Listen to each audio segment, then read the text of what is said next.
திரு சாண்டில்யன் அவர்கள் எழுதிய ஒரு வரலாற்று தொடர்கதை யவனராணி.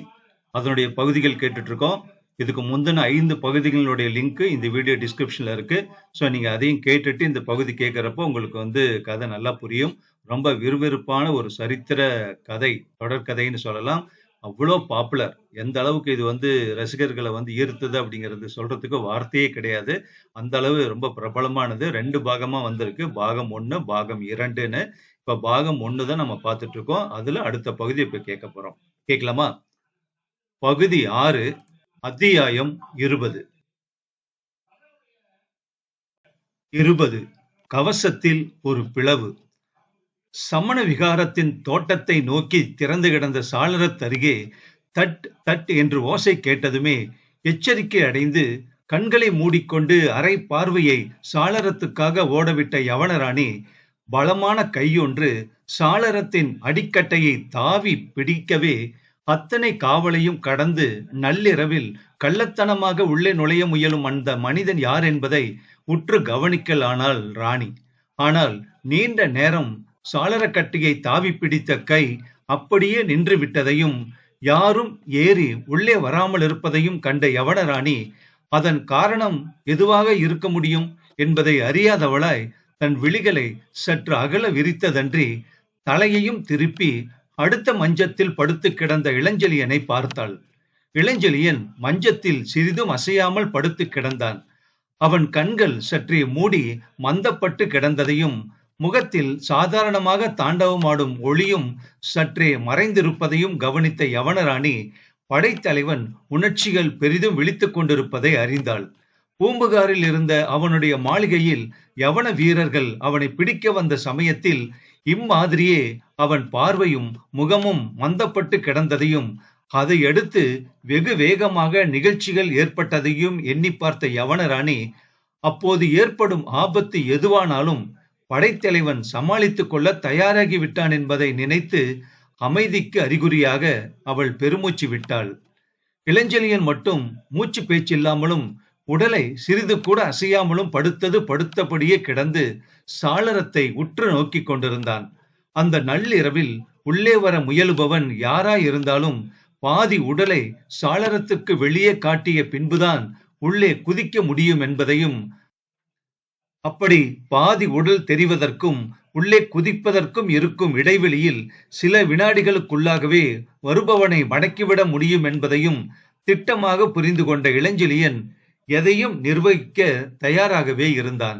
ஆனால் சாளரத்தின் கட்டையை தாவி பிடித்த மனிதன் இத்தனை ஏற்பாடுகளுக்கும் சிறிதும் அவசியம் இல்லாமல் செய்துவிட்டானாகையால் அந்த மனிதனுடைய தலை தெரிந்ததுமே யவனராணி மட்டுமன்றி இளஞ்செழியனும் ஒரு வினாடி ஆச்சரியத்தில் ஆழ்ந்து போனான்.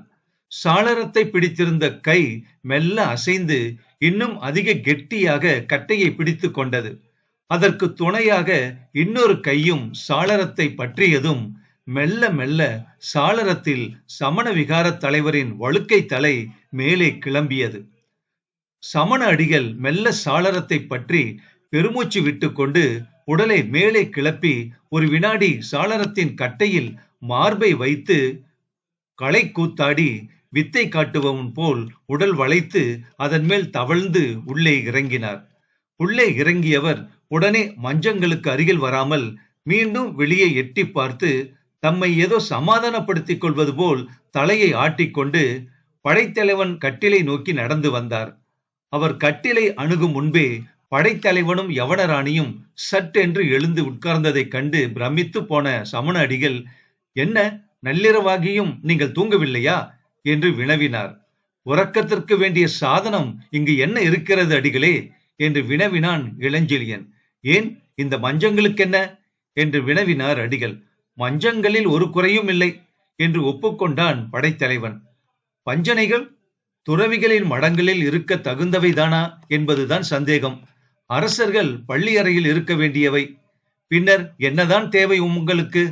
உறக்கத்திற்கு மஞ்சமும் அணையும் மட்டும் போதாது அடிகளே, மனதில் நிம்மதி வேண்டும்.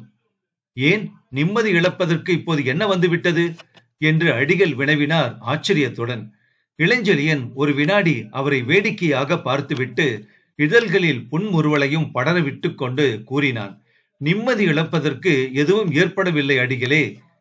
இரும்பிடர் தலையாருக்கு பதில் இருங்கோவேள் இங்கிருந்ததே மனதிற்கு பரிபூர்ண நிம்மதியை அளிக்க வல்லது என்று சொன்னான். இகழ்ச்சி ஒளியுடன் வெளிவந்த அந்த சொற்களை கவனித்த அடிகள், ஆமாம் ஆமாம், அதில் கவலை ஏற்பட தங்களுக்கு காரணம் இருக்கிறது என்றார். இந்த அல்ப விஷயத்தை தாங்கள் ஒப்புக்கொண்டதே பெரிய விஷயம் என்று இளஞ்செழியன் பதில் கூறிய பொழுது அவன் குரலில் இகழ்ச்சி முன்னைவிட பலமாக ஒலித்தது. அவன் குரல் தொனித்த வகையையும் அதைத் தொடர்ந்து உள்ளே எழுந்து கொண்டிருந்த கொதிப்பையும் நன்றாக உணர்ந்து கொண்டாலும் சாதாரணமாகவே பேசத் தொடங்கிய அடிகள், படைத்தலைவரே, தாங்கள் கவலைப்பட காரணம் இருக்கிறது, ஏன் கோபப்படக்கூட காரணம் இருக்கிறது என்று சொல்ல முற்பட்டதை இடையே புகுந்து வெட்டிய இளஞ்செழியன், சந்தேகப்படவும் காரணம் இருக்கிறது அடிகளே என்றான். உண்மைதான் படைத்தலைவரே, ஆனால் கவலை, கோபம், சந்தேகம் இந்த மூன்றும் உடலை வாட்டும் உணர்ச்சிகள். அவற்றை அறுக்க வேண்டியது மனித கடமை என்றார் அடிகளார் சிரித்துக் கொண்டே. இங்கு நான் துறவரம் போன வந்திருப்பதாக அடிகளுக்கு நினைப்போ என்று வினவினான் இளஞ்செழியன் விஷமமாக. அப்படி நினைக்க காரணம் ஒன்றுமில்லை என்று கூறிய அடிகள் யவனராணியை நோக்கி கண்களை செலுத்தினார். அந்த பார்வையாலும் சமண அடிகள் விஷம புன்முறுவல் கோட்டியதாலும் சிறிது சங்கடத்துக்குள்ளான இளஞ்செழியன், நிலைமையை நீங்கள் சரியாக புரிந்து கொள்ளவில்லை அடிகளே, எனக்கும் ராணிக்கும் எந்தவித தொடர்பும் கிடையாது என்றான். இல்லாதிருந்தால் நல்லதுதான் என்றார் அடிகள். நான் சொல்வதை நீங்கள் நம்பவில்லை போலிருக்கிறது. நான் நம்பினால் என்ன, நம்பாவிட்டால் என்ன? வேறு யார் நம்ப வேண்டும்? இருங்கோவேள் நம்ப வேண்டும். இருங்கோவேளுக்கும் ராணிக்கும் என்ன சம்பந்தம்? இதுவரை எந்த சம்பந்தமும் இல்லை. இனி எப்படி இருக்குமோ தெரியாது. இருங்கோவேள் சென்றபோது அந்த பெண்ணை எப்படி பார்த்தான் என்பதை கவனித்தீர்களா? கவனித்தேன். காமம் நிறைந்த பார்வை அது. பார்வையில் உள்ள இந்த பாகுபாடுகள் அடிகளுக்கு நன்றாக தெரியும் போலிருக்கிறது. மனித மனதில் உள்ள விகாரங்களை துறவிகள் நன்றாக அறிவார்கள். அப்படி நான் அறிந்திருப்பதும் ஒரு வகையில் உங்களுக்கு உதவும். நல்ல வேளை, ராணியை கண்டு இருங்கவேள் மயங்கி இருக்கிறான். அது நல்ல வேளை என்பது அடிகள் எண்ணமோ? படைத்தலைவன் குரலில் மெல்ல மெல்ல துளிர் விட்டு கொண்டிருந்த கோபத்தை அடிகளார் நன்றாக அறிந்து விட்டாராகையால் மறைமுக பேச்சை தொடர்வதை மாற்றி கவலை பூர்ணமாக தொனித்த குரலில், படைத்தலைவரே, நீங்கள் இப்போது இருக்கும் நிலையை அறிவீர்கள் என்று நினைக்கிறேன் என்று கேட்டார். நன்றாக அறிகிறேன் அடிகளே என்றான் இளஞ்செழியன். இரும்பிடர் தலையாருக்கு கொடுக்க வேண்டிய ஓலையை அவருடைய பரம விரோதியான இருங்கோவேளிடம் கொடுத்திருக்கிறீர்கள் என்று மீண்டும் கூறினார் அடிகள். அப்படி கொடுக்க ஏற்பாடுகள் செய்ததற்கு அடிகளுக்கு தமிழ்நாடு கடமைப்பட்டிருக்கிறது. ஏற்பாடுகள் செய்தது நான் அல்ல படைத்தலைவரே, பின்னே உமது சீடர்களாக்கும். நிலைமையை தவறாக புரிந்து கொண்டிருக்கிறீர். நீர் இங்கு வர 2 நாளிகைக்கு முன்புதான் இருங்கோவேள் இந்த மடத்துக்கு தன் வீரர்களுடன் வந்து சோதனையிட்டான். சோதனை எதற்கு? இடும்பிடர் தலையார் இங்கு ஒளிந்திருப்பதாக யாரோ அவனுக்கு தெரிவித்திருக்கிறார்கள். அப்படியா? ஆமாம். ஆகையால் அவரை சிறை செய்ய வந்தான். அவர் இல்லை என்று தெரிந்ததும் போய்விடுவான் என்று நினைத்தேன். ஆனால் அவன் போகவில்லை. வீரர்களை ஒரு அறையில் காவல் இருக்க சொல்லி நீர் வந்ததும் உள்ளே அழைத்து வரச் சொல்லி எனக்கு ஆணையிட்டான். அவன் ஆணையை நீர் நிறைவேற்ற வேண்டியது காரணம்?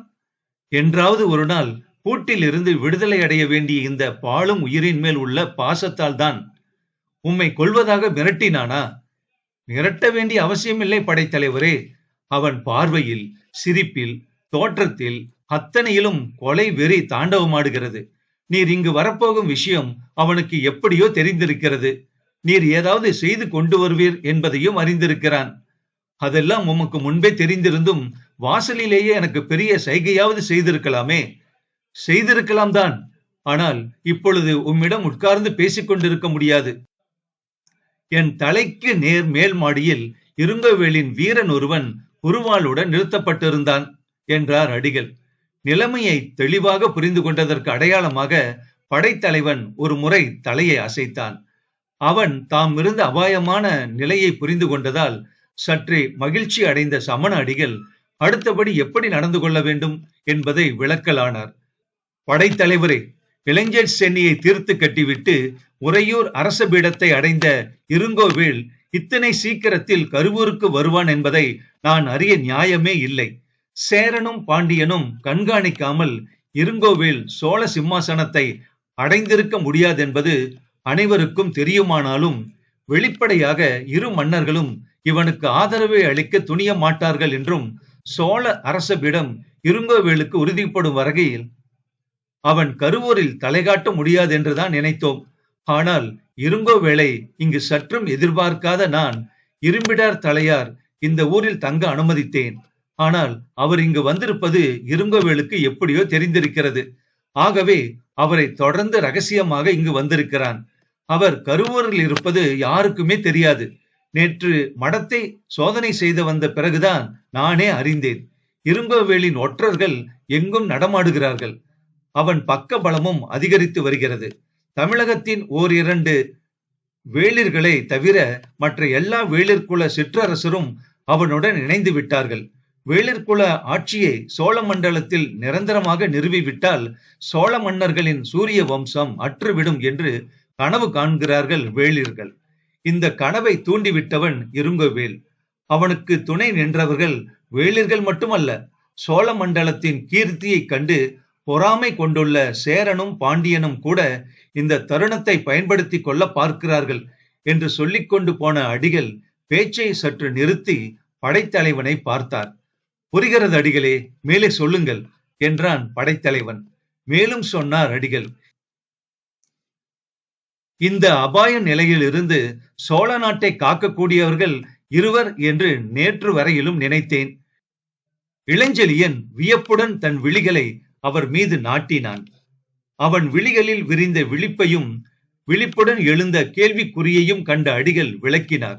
நேற்று வரை நீரும் இரும்பிடர் தலையாருமே சோழ மண்டலத்தை காக்க முடியும் என்று நினைத்தேன் படைத்தலைவரே. மூன்றாவது ஒருவரும் உதவ முடியும் என்பதை இன்று புரிந்து கொண்டேன். யாரது என்று ஆச்சரியத்துடன் கேட்டான் இளஞ்செழியன். இதோ இங்கே இருக்கும் இந்த யவன பெண் என்று சுட்டிக்காட்டிய அடிகள் அவள் அழகிய முகத்தையும் உடலையும் மீண்டும் ஒரு முறை ஆராய்ந்தார்.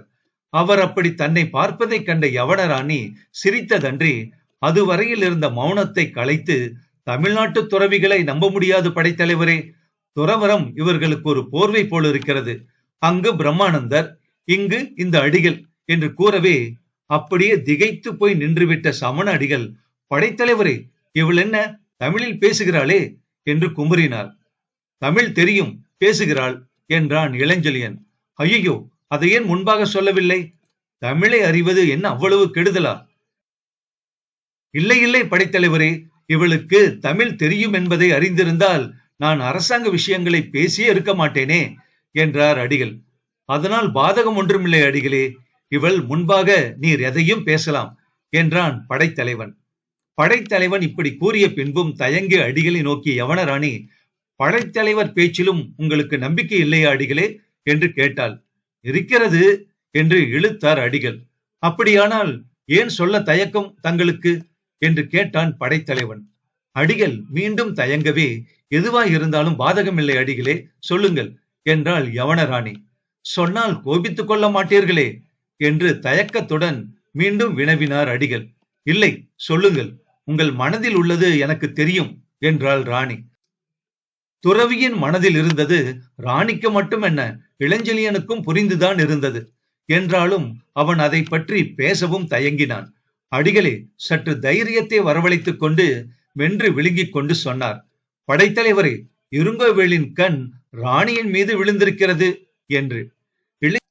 இளஞ்செழியனின் இதயம் அடிகள் துவங்கிய பேச்சின் விளைவாக ஏற்பட்ட அருவருப்பால் படபடவென அடித்துக் கொண்டதாகையால் அவன் பதிலேதும் சொல்லாமல் மௌனமாகவே மஞ்சத்தில் உட்கார்ந்திருந்தான்.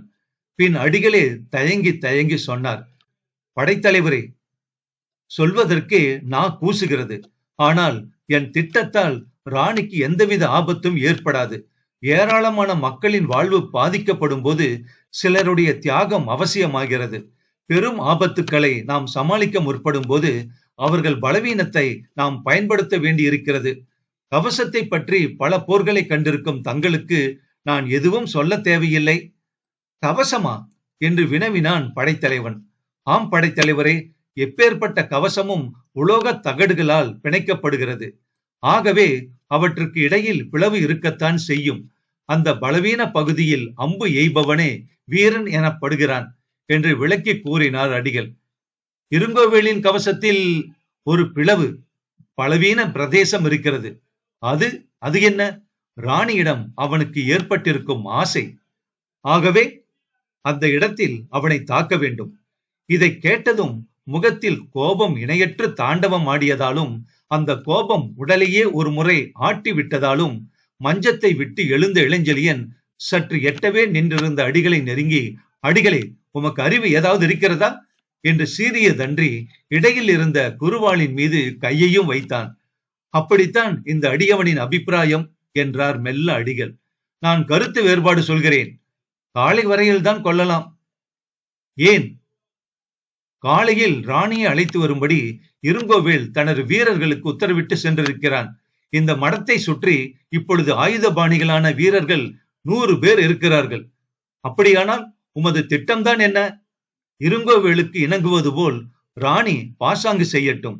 2 நாட்கள் அவனை இங்கு தாமதிக்க செய்யட்டும். அதற்குள் இருங்கோவேளை தீர்த்து கட்டிவிட முடியும். எப்படி? அதற்கு ஏற்பாடு நடக்கிறது. இல்லை அடிகளே, நம்ப முடியவில்லை என்னால். அடிகள் பதிலேதும் கூறாமல் இளஞ்செழியனை கையை பிடித்து அழைத்துக் கொண்டு சாளரத் அருகே சென்று தனது கையால் தூரத்தே தெரிந்த ஒரு இடத்தை சுட்டி காட்டி, அதோ வெள்ளை வெளியரென்று தெரியும் மாளிகையை பாருங்கள் படைத்தலைவரே என்றார். அதோ அந்த மாளிகையா என்று கேட்டான் இளஞ்செழியன். அடிகள் காட்டிய இடத்தை தானும் கையால் சுட்டி காட்டி, ஆம், நதியின் இக்கரையில் இருக்கிறதே அந்த மாளிகைதான்.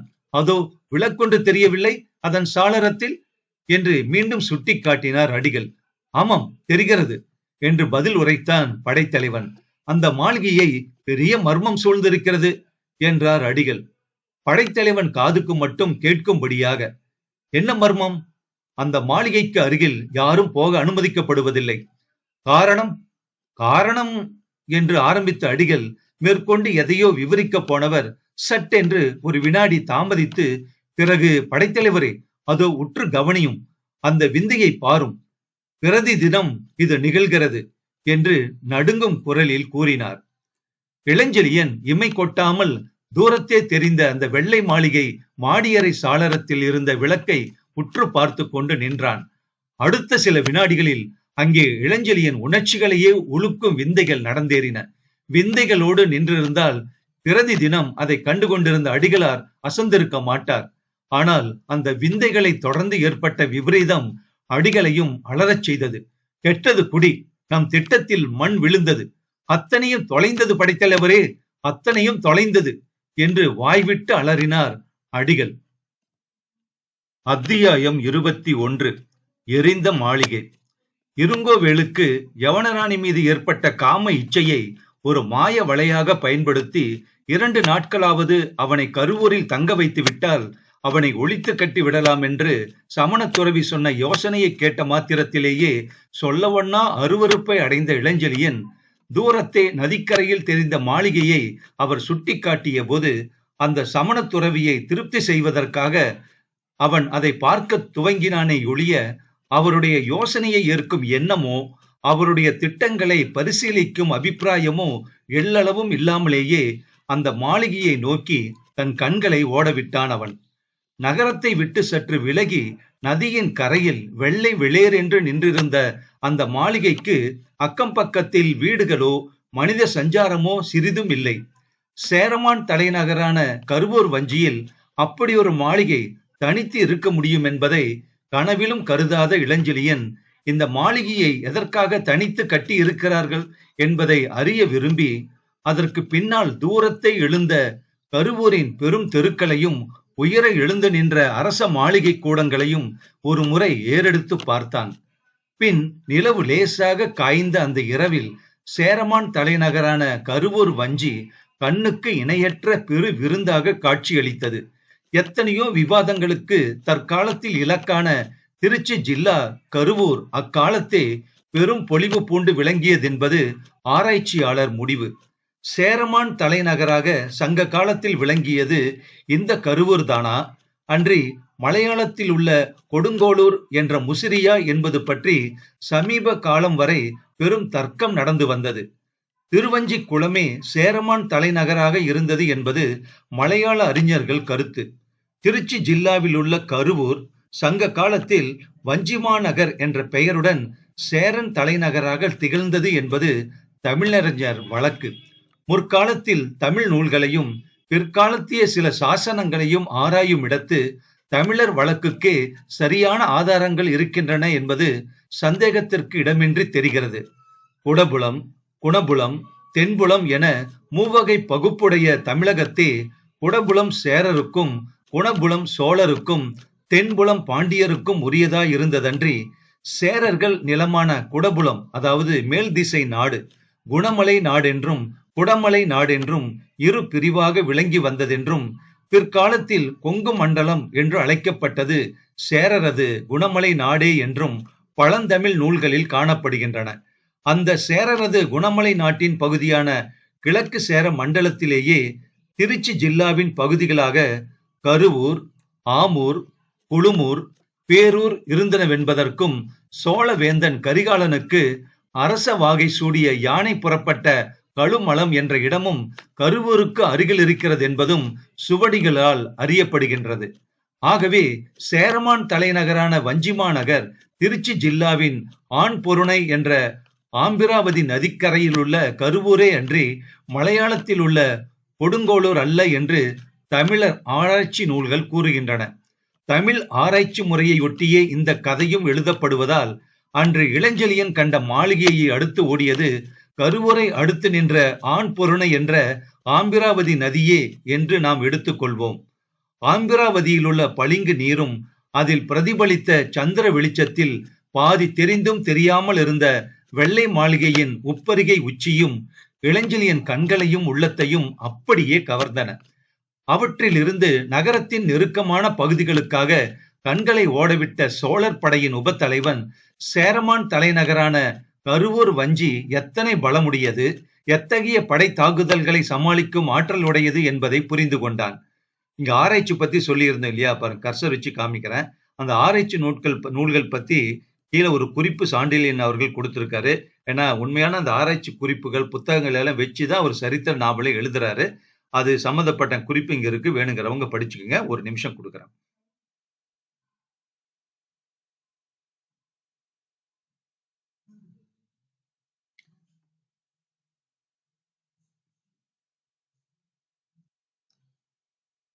நகரத்தின் விசாலமான வீதிகள் சோழர் நகர வீதிகளைப் போல் நேர் சதுக்கங்களாக கட்டப்படாமல் ஆங்காங்கு திருப்பி திருப்பி பல முக்கோணங்களாக கட்டப்பட்டிருப்பதையும், அத்தனை முக்கோணங்களும் பார்ப்பதற்கு தனி பிரிவுகளைப் போல் தோன்றினாலும் ஒவ்வொன்றையும் இணைக்க பெரும் சுவர்கள் எழுந்ததையும், அப்படி இணைந்த சுவர்கள் தூரத்தே தெரிந்த மலை காடுகளை நோக்கி சென்று கண்ணுக்கு மறைந்ததையும் கண்ட இளஞ்செழியன் அந்த நகரத்தை தாக்கி வெற்றி கொள்வது அவ்வளவு சுலபமல்லவென்பதையும், சேரனை முறியடிக்க வேண்டுமானால் அவனை அந்த நகரத்தை விட்டு வெளியே இழுக்க வேண்டும் என்பதையும் சந்தேகம் வர தெரிந்து கொண்டான். அத்தனை ஏற்பாட்டுடன் நகர நிர்மாணத்தை நன்றாக அறிந்த அறிவாளிகள் உதவியால் கட்டப்பட்டுள்ள அந்த நகரத்துக்கு பெரும் பலவீனமான ஒரு தனி மாளிகையை எதற்காக ஊர்ப்புறத்தை கட்டினார்கள் என்பதை அறிய முடியாமல் திணறிய இளஞ்செழியன், எத்தனை பலமான நகரம், எத்தனை பலமான அரண்கள், எத்தனை படை வீடுகள் என்று கருவூரை உள்ளூர மெச்சியதல்லாமல் அதை வாய்விட்டும் மெல்லச் சொன்னான். அவன் மேற்கொண்டு பேசுவதற்குள் சமண துறவி சொன்னபடி அந்த மாளிகையில் நிகழ்ந்த விந்தைகள் அவன் யோசனைகளை சட்டென்று அறுத்து நிறுத்தவே மாளிகை சாளரத்தையே கண்கொட்டாமல் பார்த்தான் படைத்தலைவன். தூரத்தே துறவி காட்டிய விளக்கு மெல்ல மெல்ல அசைந்து அசைந்து பின்வாங்கி முன் வந்தது.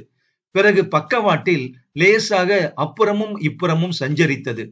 பிறகு இருமுறை ஆழத்தி எடுப்பது போல் சுழன்றது. அப்படி விளக்கை யாரும் எடுத்து ஆட்டுவதாகவும் தெரியாததால் இளஞ்செழியன் பிரமிப்புடன் துறவியை நோக்கி, அடிகளே, வெண்ணிலவு நன்றாகத்தானே இப்போது காய்கிறது என்று வினவினான். பேச்சு கொடுக்க சிறிதும் இஷ்டப்படாத அடிகள் ஆமாம் என்று மட்டும் வேண்டா வெறுப்பாக பதில் சொல்லி அவர் மாளிகையையே கவனித்தார். இவ்வளவு நிலவு காயும் போது மாளிகை மாடியறையில் யாராவது இருந்தால் லேசாகவாவது தெரியும் அல்லவா? தெரியும் என்றார் அடிகள் அவனை திரும்பி பார்க்காமலே. ஆனால் இப்போது தெரியவில்லையே. இல்லை, அப்படியானால் விளக்கு தானாக ஆடுமா? ஆடாது. யாராவது எடுத்து அசைத்தால் தானே ஒளி இடம் மாறும். ஆமாம், அப்படி யாரும் அசைப்பதாகவும் தெரியவில்லையே என்று தன் சந்தேகத்தை கேட்டான் படைத்தலைவன். சிறிதும் பேசாமல் மாளிகையை பார்த்து கொண்டிருந்த அடிகள் இந்த தருணத்தில்தான் முன் அத்தியாயத்தின் இறுதியில் கூறியது போல திடீரென அலறினார் அடிகள். கெட்டது குடி, திட்டத்தில் மண் விழுந்தது, அத்தனையும் தொலைந்தது என்று. சமண துறவி அப்படி அலறியதற்கு திட்டமான காரணம் எதுவும் இளஞ்செழியனுக்கு புரியவில்லை என்றாலும் மாளிகை சாளரத்தில் லேசாக கண்ணுக்கு தென்பட்ட நிகழ்ச்சிகள் மட்டும் அவன் மனதிலும் சந்தேகத்தையும் ஓரளவு திகிலையும் ஏற்படுத்தின. அதுவரை சாளரத்தில் உலாவி இருந்த விளக்கு திடீரென வெளியே வீசி எறியப்பட்டு சாளரத்தில் இருந்து கிளம்பி வால் நட்சத்திரம் போல் பறந்து தூரத்தை சென்று விழுந்தது. அதைத் தொடர்ந்து யாரோ 2-3 பேர் அறைக்குள் சண்டையிடும் காட்சி அந்த அறைக்குள் திடீரென நுழைந்த ஒரு பந்தத்தின் வெளிச்சத்தில் இருந்து தெரிந்தது. அடுத்த சில வினாடிகளில் சந்தடி ஏதும் செய்யாமல் பிசாசுகளைப் போல பலர் ஊர்ந்து சென்று மாளிகையை சுற்றி எதையோ அடுக்கிவிட்டு பின் அவற்றுக்கெல்லாம் தீயும் வைத்துவிட்டு மறைந்தார்கள். கண்மூடி கண் திறப்பதற்குள் அந்த மாளிகையை சுற்றி பெரும் தீ எரிந்தது. அப்பொழுது கூட அடிகள் கூச்சல் போடவில்லை. ஆனால் அந்த தீப்பிடித்த மறுகணம் எங்கிருந்தோ பறந்து வந்த குதிரை வீரர்கள் அந்த மாளிகையை வளைத்துக் கொண்டதும் தான் அடிகள் மனம் தாங்காமல் அலறினார். அந்த நிகழ்ச்சிகளின் காரணத்தை லவலேசமும் அறிய முடியாததால் குழப்பம் அடைந்த படைத்தலைவனை அணுகிய யவனராணியும் தூரத்தே தீப்பிடித்துக் கொண்டிருந்த மாளிகையை கண்டு, இதென்ன படைத்தலைவரே, யார் அந்த தீயை வைத்திருக்கிறார்கள் என்று கேட்டாள். எனக்கு தெரியாது ராணி, துறவிதான் இதை அறிவார் என்றான் இளஞ்செழியன். தூரத்தை எரிந்த அந்த மாளிகையை பார்த்து அலறியதன்றி திக்பிரமை அடைந்து தலையில் கையையும் வைத்துக் கொண்டு நின்ற துறவியை தன் நீலமணி கண்களால் ஒரு முறை துளாவிய யவனராணி, ஆபத்தை கண்டு கலங்குவதோ அஞ்சுவதாலோ பயன் ஒன்றுமில்லை அடிகளே, விஷயத்தை என்னவென்று விளக்கிச் சொல்லுங்கள் என்று கேட்டாள். நீர் தழும்பி நின்ற கண்களுடன் ராணியை நோக்கிய அடிகள், விளக்க தேவையில்லை ராணி, அந்த தேவை தீர்ந்து விட்டது இப்போது என்று குரல் தழுதழுக்க தொண்டை துக்கத்தால் அடைக்க பதில் சொன்னார். ஒரு மாளிகை தீக்கிரையானதற்கா இத்தனை சோகம் உங்களுக்கு? யவன நாட்டில் ஊர்களே எரிந்தாலும் நாங்கள் கலங்குவதில்லை என்று அடிகளுக்கு ராணி எடுத்து காட்டினாள். சமண துறவி அவளை நன்றாக ஏறெடுத்து பார்த்துவிட்டு வெறுப்புடன் சொன்னார், எங்களுக்கும் அத்தனை துணிவு உண்டு பெண்ணே என்று. ராணி அவரை கூர்ந்து நோக்கிவிட்டு அவர் கண்களில் இருந்து கிளம்பி கன்னத்தில் வழிந்தோடிய நீரையும் கவனித்தாள். அவள் பார்வை பதிந்த இடங்களையும் அவள் தன்னை கவனித்து விட்டு செய்த புன்முறுவலின் காரணத்தையும் புரிந்து கொண்ட சமண துறவி சொன்னார், யவனர் துணிவுக்கு எங்கள் துணிவு குறைந்ததல்ல பெண்ணே, ஆனால் நீ இப்பொழுது கண்டது சாதாரண காட்சி அல்ல, தீ வைக்கப்பட்டதும் தனி மாளிகை கல்ல என்றார். அது தனி மாளிகை அல்லவா? வியப்புடன் வினவினாள் ராணி. மாளிகை தனி மாளிகைதான், வருத்தத்துடனேயே வெளிவந்தது துறவியின் பதில். ஆகவே தீ வைக்கப்பட்டது தனி மாளிகைக்குத்தானே என்று சொன்னாள் ராணி. இல்லை ராணி, இல்லை, அதோ எரியும் தீ மாளிகைக்கு வைக்கப்பட்டதல்ல, இரும்பிட தலையாரின் தலையில், இல்லை இல்லை, சோழ மண்டலத்தின் தலைமேல் வைக்கப்பட்ட தீ என்றார் உறுதியாக. ராணிக்கு மட்டுமல்ல, சோழர் படையின் உப தலைவனுக்கும் சமண துறவியின் பேச்சு பெரும் புதிராக இருந்தது.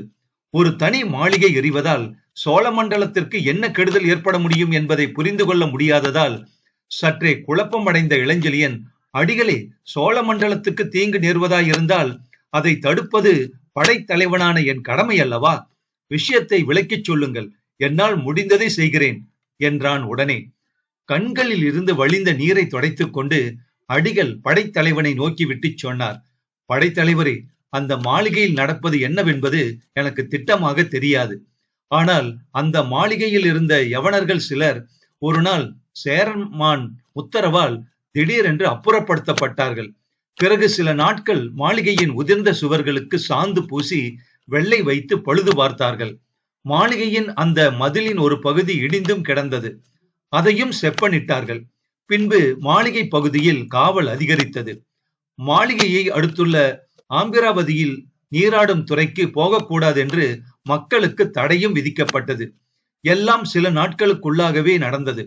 பிறகுதான் இரும்பிடர் தலையாரும் உறையூரில் இருந்து இங்கு வந்து சேர்ந்தார். மேலே சொல்லும் என்பதற்கு அறிகுறியாக தலையை அசைத்த இளஞ்செழியன் சாளரத்தை விட்டு அறையின் நடு இடத்திற்கு வந்தான். அடிகள் மேற்கொண்டு சொன்னார். இரும்பிடர் தலையார் அடிக்கடி மடத்திற்கு வந்து சென்றார். வந்த முதல் நாளே இந்த மாடி அறையில் தங்கி அந்த வெள்ளை மாளிகையை கூர்ந்து கவனித்து விட்டு போனார். 2 நாட்களுக்கெல்லாம் அந்த மாளிகை சாளரத்தில் விளக்கு எரிந்தது. அந்த விளக்கு தினம் அசையும் என்றும், அசைவு ஏதாவது ஒரு இரவில் நின்றால் தனக்கு அறிவிக்கும்படியும் எனக்கு கட்டளையிட்டிருந்தார் அவர். நான் தினமும் கவனித்து வந்தேன். இடையே பூம்புகார் நிலைமையை பற்றி குழப்பமான செய்தி வந்திருந்தது. நீங்கள் வருவதற்கு முதல் நாள் தான் நீங்கள் வரப்போவதாகவும் வந்தவுடன் உங்களை சந்திப்பதாகவும் இரும்பிடர் தலையார் கூறிச் சென்றார். அந்த மாளிகையை பற்றிய மர்மத்தை அவர் வாய் திறந்து கூறாவிட்டாலும் நான் ஓரளவு புரிந்து கொண்டேன். சமண துறவியின் புத்தியும் அத்தனை மந்தமல்ல பாருங்கள் என்று சொன்னார் அடிகள். அப்புறம் அப்புறம் என்ன நடந்தது? இதை கேட்ட இளஞ்செழியன் குரலில் கவலை தோய்ந்து கிடந்தது. அப்புறம் நடந்ததை தாங்கள் அறிவீர்கள். இங்கு வரவேண்டிய இரும்பிடர் தலையார் வரவில்லை. பதிலுக்கு அவருடைய பரம விரோதி இருங்கோவேள் வந்தான். அவரிடம் கிடைக்க வேண்டிய ஓலை அவனிடம் கிடைத்து விட்டது. இரும்பிடர் தலையாரின் திட்டங்கள் தவிடுபடியாகிவிட்டன. அதோ மாளிகையை பற்ற வைத்து விட்டான் இருங்கோவேள். அதோ சோழ மண்டலம் பற்றி எரிகிறது என்று சொல்லிய அடிகள், இருக்கட்டும் இருக்கட்டும், இதற்கு அந்த பாதகனை பழிவாங்காமல் விடப் போகிறேனா? இதோ இந்த ராணி தயவு வைக்கட்டும், அவனை இந்த இடத்திலேயே குத்தி போட்டுவிட்டு அவன் ரத்தத்தில் தலையை முழுகுகிறேன் என்று வெறி பிடித்தவர் போல கூச்சலிட்டார். சமண துறவி அப்படி கூச்சலிட்டது யவனராணிக்கு மட்டுமன்றி இளஞ்செழியனுக்கும் ஆச்சரியமாக இருந்தது. இருங்கோவேளை குத்தி போடுவதை பற்றியும் குருதியில் தலை முழுகுவது பற்றியும் அகிம்சா மூர்த்தியின் பெயரால் நிகழும் ஒரு மடத்தின் தலைவர் பேசியது பொருத்தமில்லை என்றாலும் சோழ நாட்டை சேர்ந்த அந்த துறவியின் உள்ள உணர்ச்சிகளின் வேகத்தை புரிந்து கொண்ட இளஞ்செழியன் இதயத்தில் ஒரு பெருமிதமும் எழுந்து விளையாடியது. சமண துறவி ஆனாலும் நாட்டுப்பற்று அவருக்கு போகவில்லை என்பதை உணர்ந்த படைத்தலைவன் அவரை பற்றி தான் முதலில் கொண்ட சந்தேகத்தை நினைத்து மிகவும் வருந்தவே செய்தான். அந்த வருத்தத்துடன் அனுதாபத்தின் வசமும் பட்ட இளஞ்செழியன் துறவியை சமாதானப்படுத்த முயன்று, அடிகளே, சோழ மண்டலத்தை பல ஆபத்துகளில் இருந்து காப்பாற்றியுள்ள ஆண்டவன் இப்பொழுது மட்டும் அதை எரித்து விடுவான் என்று நினைப்பது தவறு. எதற்கும் அந்த மாளிகைக்கு சென்று என்ன நடக்கிறது என்று பார்ப்போம் என்று சொன்னதன்றி, ஆமாம், இருங்கோவேள் வைத்து விட்டு போயிருக்கும் வீரர்கள் கண்ணில் படாமல் வெளியே செல்ல வழி இருக்கிறதா என்று தன் சந்தேகத்தை கேட்டான். அது ஒன்றும் பிரமாதமில்லை என்று பதில் சொன்னார் அடிகள். அப்படியானால் வாருங்கள் போவோம் என்று அழைத்தான் இளஞ்செழியன். சற்று பொறுங்கள், நான் வந்த வழியே கீழே போய் இங்கு ஏதோ சத்தம் கேட்பதாக சொல்லி ஒரு காவலனை அழைத்து வருகிறேன் என்று சொல்லிய துறவி கண்ணை சிமிட்டி புன்முறுவலும் செய்தார். துறவியின் எண்ணத்தை புரிந்து கொண்ட ராணி நகைத்ததன்றி, நல்ல துறவி என்று கூறி ஏளனமும் செய்தாள். உங்கள் நாடு இந்த நிலையில் இருந்தால் உங்கள் நாட்டு துறவிகளும் வாளா இருக்க மாட்டார்கள் ராணி என்று பதிலுக்கு கூறிய துறவி, ஆசயத்துக்குள்ளிருப்பவனும் மனிதன்தான் என்றும் வற்புறுத்தி சொன்னார். புரிகிறது அடிகளே, புரிகிறது என்று ராணி மீண்டும் நகைத்தாள். அவள் ஏளனச் சிரிப்பை சிறிதும் லட்சியம் செய்யாத துறவி சாளரத்தின் மீது தாவி ஏறி மெல்ல வெளிப்பக்கமாக இறங்கி மறைந்தார். அவர் மறைந்ததும் இளஞ்செழியன் ராணியை நோக்கி, ராணி, மஞ்சத்தில் படுத்து தூங்கு, நான் சீக்கிரம் திரும்பி வருகிறேன், எதற்கும் நீ அஞ்சாதே என்றான். அச்சம் என் ரத்தத்திலேயே கிடையாது படைத்தலைவரே, ஆனால் நீர் போகும் வேலை பயனற்றது என்று எனக்கு தோன்றுகிறது என்றாள் ராணி. என்ன வேலை? என்ன பயனற்றது? ஏன்? எதை கண்டுவிட்டாய் ராணி? அந்த மாளிகையில் சிறைப்படுத்தப்பட்டிருப்பவர் ஒன்று இத்தனை நேரம் தப்பி இருக்க வேண்டும், இல்லை அழிந்திருக்க வேண்டும். அதோ பாருங்கள், தீ மாளிகை முழுவதையும் சூழ்ந்து விட்டது. சாளர கட்டைகள் கூட தீப்பிடித்து வெடித்து விழுகின்றன. ஆமாம் என்று தலையசைத்தான் இளஞ்செழியன். அப்படியானால் நீங்கள் போய் என்ன செய்ய போகிறீர்கள்? சிறையில் இருப்பவர் அழிந்திருந்தால் நீங்கள் செய்யக்கூடியது ஏதுமில்லை.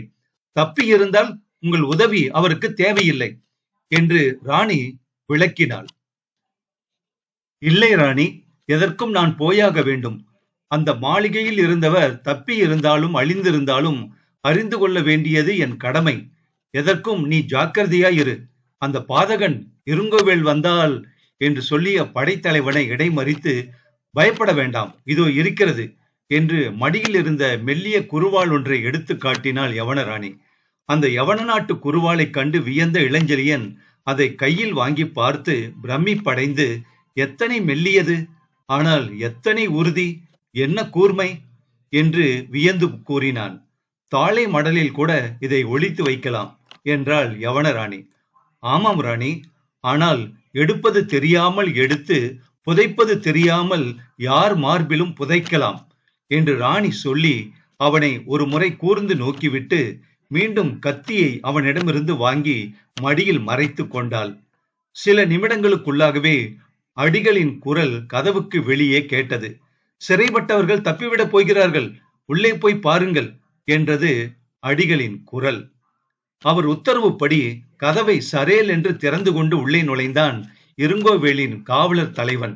அவ்விதம் நுழைந்தவன் விடுவிடு என்று நடு அறையை நாடி அப்புறமோ இப்புறமோ திரும்புவதற்குள் அவனை தொடர்ந்து கையில் கமண்டலத்துடன் வந்த அடிகள் ஒரே பாய்ச்சலாக பாய்ந்து அவன் தலை மீது கமண்டலத்தை வேகமாகவும் பலமாகவும் இறக்கவே சிறிதும் மூச்சு கூட விடாமல் அப்படியே தரையில் சாய்ந்தான் காவலர் தலைவன்.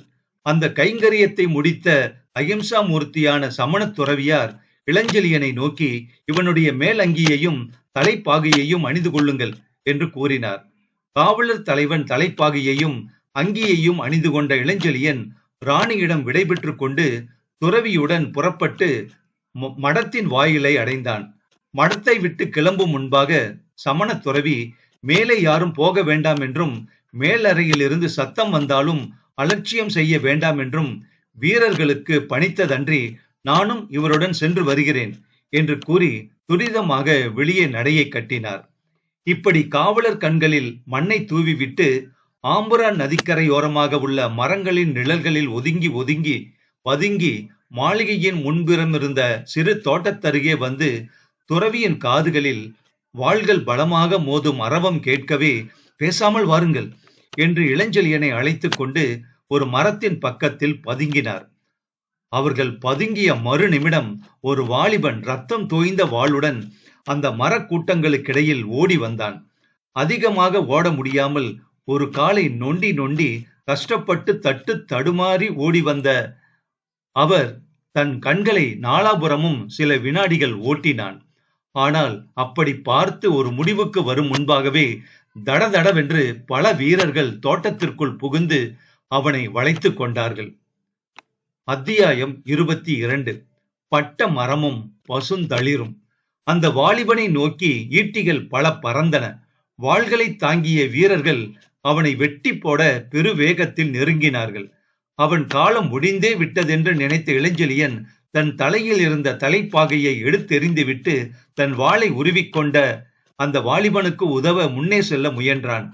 அடிகளார் அவனை தடுத்து நிறுத்தி, ஒரு நிமிடம் பொறுங்கள் படைத்தலைவரே என்றார். படைத்தலைவன் பொறுத்தது ஒரு நிமிடம்தான். ஆனால் அந்த ஒரு நிமிடத்தில் அவன் கண்டது என்ன? இந்திர ஜாலமா, மகேந்திர ஜாலமா, இல்லை செப்பிடு வித்தையா, இல்லை அத்தனையும் இணைந்த பெரும் கனவா? ஏதும் புரியவில்லை படைத்தலைவனுக்கு. ஒரு வாலிபன் உயிர் ஆபத்தில் இருக்கிறதே என்ற உணர்ச்சியோ அதை தடுக்க வேண்டுமென்ற கடமையோ எதுவுமே கருத்தில் தோன்றாமல் தன் கண் எதிரே நிகழ்ந்த அற்புதத்தை கண்டு வியப்பெய்தி ஸ்தம்பித்து கற்சிலை என நிலைத்து நின்று விட்டான் சோழர்களின் பிரசித்தி பெற்ற உபத்தலைவனான இளஞ்செழியன். ஆவணி திங்களின் அந்த தேய்பிறை பின்னிலவு லேசாகவே காய்ந்து கொண்டிருந்தாலும் மேலே திரையிட்டு நின்ற மரக்கிளைகளின் அடர்த்தியான இலைகளின் காரணமாக மாளிகையை அடுத்த தோப்பில் அதன் வெளிச்சம் அதிகமாக விழாததாலும் நொண்டி நொண்டி ஓடி வந்து பட்ட மரத்தில் சாய்ந்து கொண்ட வாலிபனின் முகம் சற்று அப்பால் இருந்த மரமொன்றின் மறைவில் பதுங்கி நின்ற சமண துறவிக்கோ சோழற்படை உபத்தலைவனுக்கோ ஆரம்பத்தில் தெளிவாக தெரியவில்லை. ஆயினும் அந்த வாலிபனை துரத்திய வீரர்களுக்கு வெளிச்சம் காட்டி வந்த காவலர் தீப்பந்தங்களின் ஒளி வீசியதும் அவன் முகம் நன்றாகவே புலனாயிற்று. பட்ட மரத்தில் சற்று கஷ்டப்பட்டே சாய்ந்த அந்த வாலிபனின் பால்வடியும் முகம் குழந்தை முகத்தை போல அழகாகவும் மிக குறுகுறுப்பாகவும் இருந்ததன்றி அவன் கண்களின் வீரமும் ததும்பி நின்றதையும் அவனை துரத்தி வந்த காவலரின் காலடி ஓசையை கேட்டதும் அவன் உதடுகள் மடிந்து சற்றே உறுதிப்பட்டதையும் கவனித்த இளஞ்செழியன் அந்த வாலிபனின் துணிவைக் கண்டு எல்லையற்ற வியப்பெய்தியதல்லாமல் அவனை எங்கோ பார்த்திருப்பது போன்ற நினைப்பும் அவன் சிந்தனையில் எழலாயிற்று. அந்த நினைப்பின் விளைவாக அந்த முகத்தை அதிகமாக ஊன்றி கவனித்த இளஞ்செழியன் அந்த வாலிபன் நெற்றியிலும் இடது தோளிலும் ரத்தம் வடிந்து கொண்டிருப்பதையும், நெற்றியிலிருந்து கோடு போல் வளைந்து இமை பக்கமாக ஓடிய குருதியின் சுவடு கூட அவன் முகத்துக்கு அழகை கொடுத்ததையும் பார்த்து, இவன் பெரும் வீரர் மரபில் பிறந்தவனாய் இருக்க வேண்டும் என்று தனக்குத்தானே சொல்லிக் கொண்டான். அந்த வாலிபனின் நீண்ட கரங்களும் சுமார் 20 வயதுக்கு உள்ளாகவே மதிக்கக்கூடிய அவன் உருவத்தின் பொது தோற்றமும் அவன் வீரத்துக்கு இணையற்ற சான்றுகளாக விளங்கியதல்லாமல், இடைக்கு கீழே உடையிருந்த நிலைமையில் இருந்தும் நொண்டி நின்ற காலின் தன்மையில் இருந்தும் அந்த வாலிபன் சற்று தூரத்தே பற்றி எரிந்து கொண்டிருந்த மாளிகை தீயிலிருந்தே தப்பி வந்திருக்கிறான் என்பதையும் படைத்தலைவன் புரிந்து கொண்டான். மேலும் அந்த வாலிபனை பற்றிய ஆராய்ச்சியில் படைத்தலைவன் ஈடுபட்டிருப்பான். அத்தனை கவர்ச்சியான வீர தோற்றம்தான், அத்தனை தூரம் எண்ணத்தை கவரக்கூடிய கண்கள்தான். ஆடுகளை எதிர்பார்த்து நிற்கும் புலியின் கண்களைப் போலவே தொடர்ந்து வரும் வீரர்களை எதிர்பார்த்த அந்த கண்களை கண்டே பிரமித்து போனான் இளஞ்செழியன். ஆனால் படைத்தலைவனுடைய ஆராய்ச்சிக்கு இடம் கொடுக்காமலும் பிரமிப்பை மட்டும் அதிகப்படுத்தும் வகையிலும் அடுத்த நிகழ்ச்சிகள் நடந்தேறின.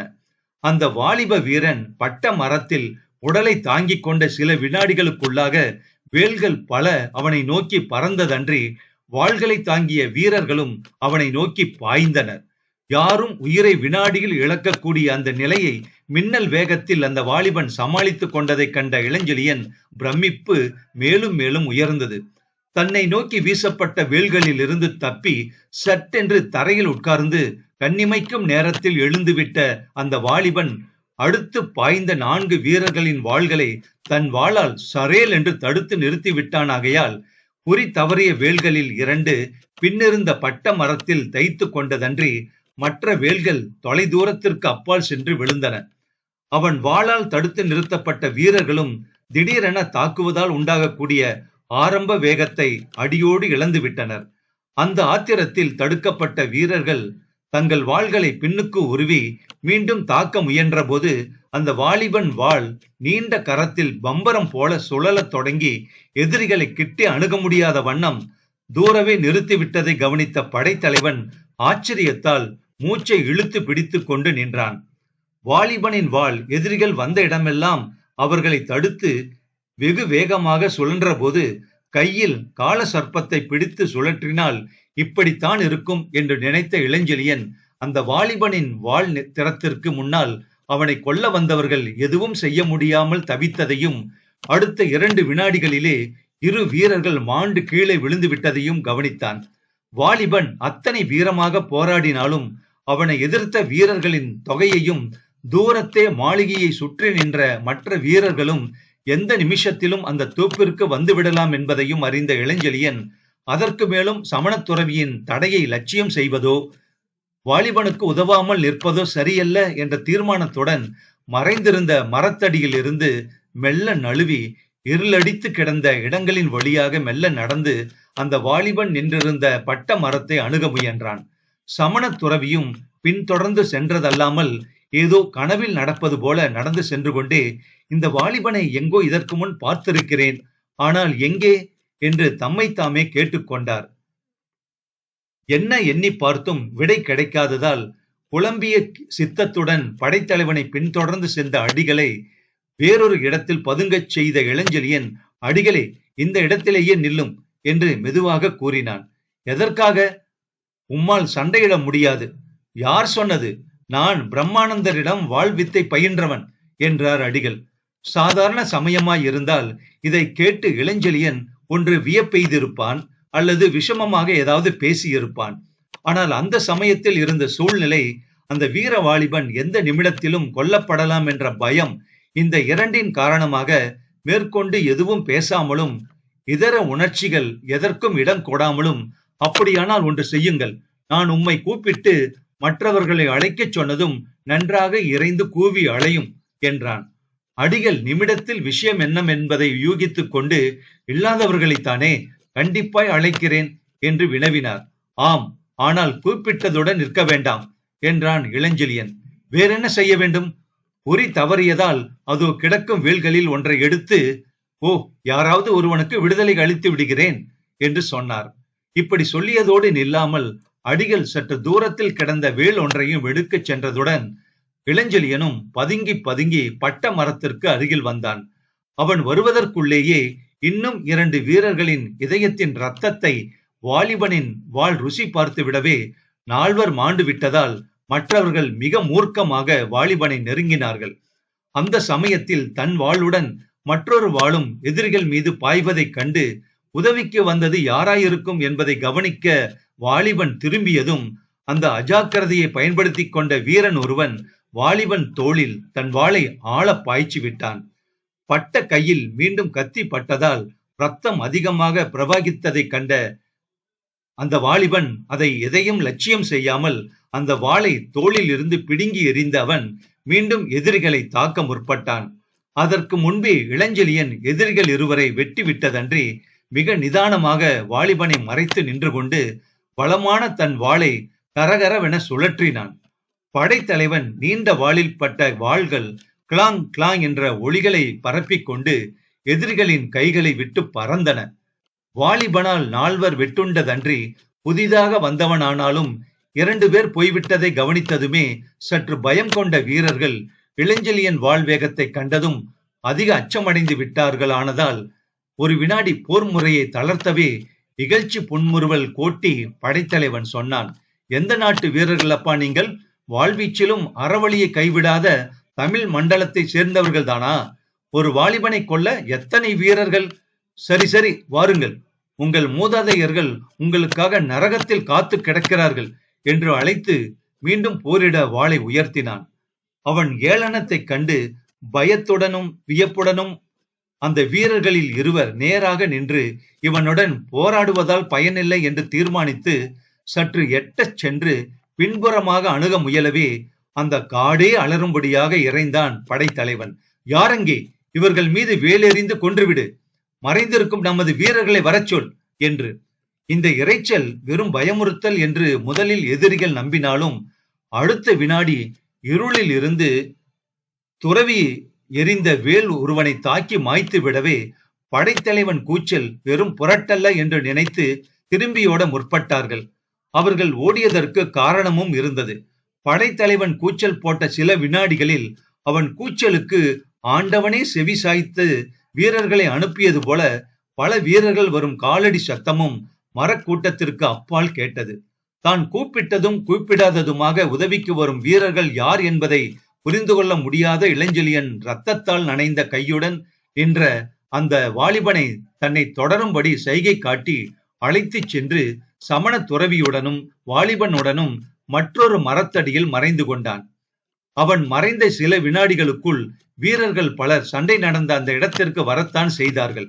அந்த வீரர் கூட்டத்துக்கு முன்னால் வந்து சண்டையில் வீழ்ந்து கிடந்தவர்களை கூர்ந்து நோக்கியவனை கண்டதும் ஓரளவு அதிர்ச்சியை இளஞ்செழியன் மட்டுமின்றி துறவியார் கூட அடைந்தார். பக்கத்திலே காவலர் பிடித்திருந்த பந்தங்களின் வெளிச்சத்திலே இருங்கோவேலின் வஞ்சக கண்கள் மிக தெளிவாக தெரிந்தன.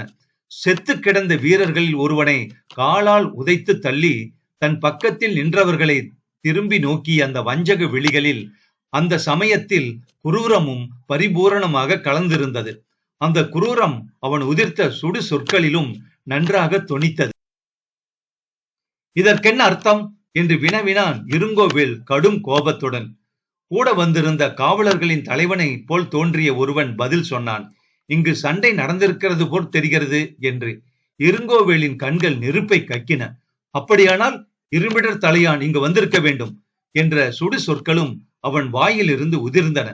மன்னா, எண்ணுவது சரியல்ல என்றான் காவலர் தலைவன். ஏன் சரியல்ல? இடும்பிடர் தலையார் இருக்கும் இடத்தை சுற்றி ஒற்றர்களை நிறுத்தி இருக்கிறேன். அவர்கள் கண்ணில் படாமல் அவர் வெளியே வர முடியாது.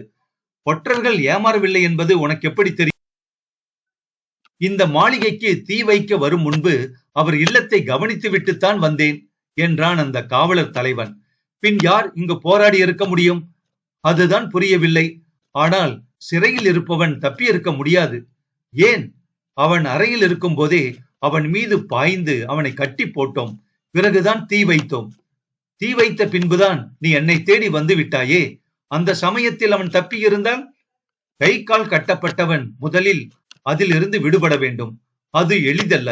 அப்படியே விடுபட்டாலும் தீயை தாண்ட வேண்டும். அதை தாண்டினாலும் சுற்றி நிற்கும் நம் காவலரை தாண்ட வேண்டும். இத்தனை கஷ்டங்களையும் ஒரு வாலிபன் தாண்ட வேண்டுமானால் அவன் தெய்வ பிறவியாய் இருக்க வேண்டும் என்று சொன்னான். காவலர் தலைவன் அத்தனை தூரம் உறுதி கூறியும் இருங்கோவேலுக்கு நம்பிக்கை பிறக்காததால், இந்த சண்டைக்கு காரணம் தெரியவில்லையே, இங்கு மாண்டு கிடப்பவர்களும் நம் மாளிகை காவல் புரிய அனுப்பிய வீரர் கூட்டத்தை சேர்ந்தவர்கள் தானே என்று சொன்னதோடல்லாமல், வாருங்கள் என்று அவர்களை அழைத்துக் கொண்டு தீப்பிடித்து பெரும் சத்தத்துடன் கட்டைகள் வெடிக்க எரிந்து கொண்டிருந்த மாளிகையை நோக்கி வேகமாக நடந்தான். அவன் பேசியதையெல்லாம் ஒன்று விடாமல் கேட்ட இளஞ்செழியன் சமய துறவியை நோக்கி, அந்த பாதகன் நம்பவில்லை அடிகளே, விஷயம் தெரிந்தால் இந்த வாலிபனை சும்மா விடமாட்டான் என்றான். ஆம் என்று தலையை ஆட்டினார் அடிகள். கையில் இருந்த காயத்தால் அதிக ரத்தம் விரயமானதன் விளைவாக மெல்ல மெல்ல சோர்வடைந்த வாலிபனை நோக்கிய படைத்தலைவன், அடிகளே, இந்த வாலிபனுக்கு சீக்கிரம் சிகிச்சை செய்தாக வேண்டும். நமது மடத்துக்கு போகலாமா என்று கேட்டான். வாலிபனை காப்பாற்றுவதானால் அங்கு போக வேண்டாம் என்றார் அடிகள்.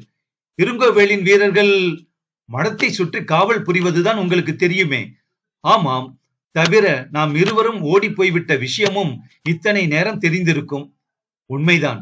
ஆகவே அங்கு செல்வது வாலிபனை மாத்திரமன்றி நம்மையும் இருங்கோவேலின் கையில் ஒப்படைப்பது போலத்தான். அதற்கு பதில் அத்தனை தூரம் நடக்காமல் இங்கேயே இருங்கோவேலிடம் தலையை நீட்டிவிடலாம். சமண துறவியின் தர்க்க ரீதியான பேச்சும் அசந்தர்ப்பமான நகைச்சுவையையும் ரசிக்காத படைத்தலைவன் வேறு என்னதான் வழி என்று வினவினான். சற்று தூரம் போய் வடக்கு புறம் திரும்பினால் நமது மடத்தில் இருந்து சில வீடுகள் தள்ளி ஒரு பழைய மாளிகை இருக்கிறது. அதிக நாளாக பழுது பார்க்காத இடம்தான் அது. ஆனால் அங்கு நமது மடத்து சீடர் ஒருவர் இருக்கிறார். அந்த இடத்திற்கு யாரும் வரமாட்டார்கள் என்று கூறினார் அடிகள். அப்படியானால் அங்கு அழைத்துச் செல்லும் என்று உத்தரவிட்ட இளஞ்செழியன் மயக்கம் அடையும் நிலைமைக்கு வந்த வாலிபனை தனது வலது கரத்தால் பலமாக அழைத்துக் கொண்டு நடந்தான். அடிகள் மரக்கூட்டங்களின் நிழலடித்த இடங்களிலேயே அவ்விருவரையும் மிக ஜாக்கிரதையாக அழைத்துச் சென்றார். வாலிபனும் இளஞ்செழியனும் இருங்கோவேலின் வீரர்களுடன் போரிட்ட இடத்திற்கும் பழைய மாளிகை இருந்த இடத்திற்கும் தூரம் சற்று அதிகம் என்றாலும் சமண துறவி எதிரிகளின் கண்களில் படாதிருக்க அவர்களை ஆம்பிராவதி நதிக்கரையில் இருந்த புதர்களின் ஒற்றையடி பாதையில் சுற்று வழியாக அழைத்துச் சென்றதால் தூரம் மிக அதிகமாக வளர்ந்தது. சோர்ந்து கிடந்த வாலிபன் எதிரே தெரிந்த பாழடைந்த மாளிகையை கண்டதும் ஆறுதல் நிரம்பிய பெருமூச்சு விட்டான். அடுத்த வினாடி மயக்கமுற்று தரையிலும் சாய்ந்தான். துறவியாரே, வாலிபன் மயக்கமுற்று விட்டான் என்று கீழே தன் கையில் இருந்து நழுவிக் கொண்டிருந்த வாலிபனை காட்டிய படைத்தலைவன் அவனை மெல்ல இரு கைகளாலும் தூக்கி கொண்டான். இப்படி கொண்டு வாரும் என்று கூறிக்கொண்டே மாளிகை வாயிற்படிக்கு வந்த சமண துறவி கதவை பலமாக 3 முறை இடித்தார். சற்று நேரத்தில் கதவை திறந்தாள் ஒரு பெண். அந்த பெண்ணை கண்டதும் மிதமிஞ்சிய ஆச்சரியம் அடைந்தது சமண அடிகள் மட்டுமல்ல. எதிர்பாராத அந்த சந்திப்பால் இளஞ்செழியனும் வியப்படைந்து, இன்பவள்ளி, நீயா என்று கூவினான். யார் நீங்களா? இங்கு எங்கு வந்தீர்கள் என்று இன்பவள்ளியும் ஆச்சரியத்தால் திறந்த பவளவாயில் நன்முத்துகளை காட்டிக்கொண்டே வினவினாள். பேச நேரமில்லை, கதவை திற என்றான் இளஞ்செழியன். இன்பவள்ளி அவன் கையில் இருந்த சுமையை கவனித்தாள். அந்த சுமையில் இருந்து கொட்டி கொண்டிருந்த ரத்தத்தையும் கவனித்தாள். சரி சரி, உள்ளே வாருங்கள் என்று கூறி அவர்களை அழைத்துக் கொண்டு கதவை தாளிட்டு விட்டு உள்ளே சென்றாள். அவள் உள்ளே முன்கூடத்திற்கு வரும் முன்பே வெளியே குதிரைகளின் குளம்படி சத்தம் பலமாக கேட்டது. வாயிலில் பலர் இறங்கும் அரவமும் அவர்கள் காதில் விழவே ஒரு முறை இளஞ்செழியனையும் அவன் கரத்தில் கிடந்த வாலிபனின் பசுந்தளிர் முகத்தையும் கவனித்தாள் இன்பவள்ளி. பட்ட மரத்தில் இருந்து சற்று முன்புதான் தப்பியது இந்த பசுந்தளிர். இன்பவள்ளி, இதுவும் பட்டு போக கூடாது என்றான் இளஞ்செழியன். அவன் கருத்தை புரிந்து கொண்டாள் இன்பவள்ளி. நீங்கள் கூடத்தை தாண்டி சென்றால் பக்கத்தில் ஒரு அறை இருக்கும்.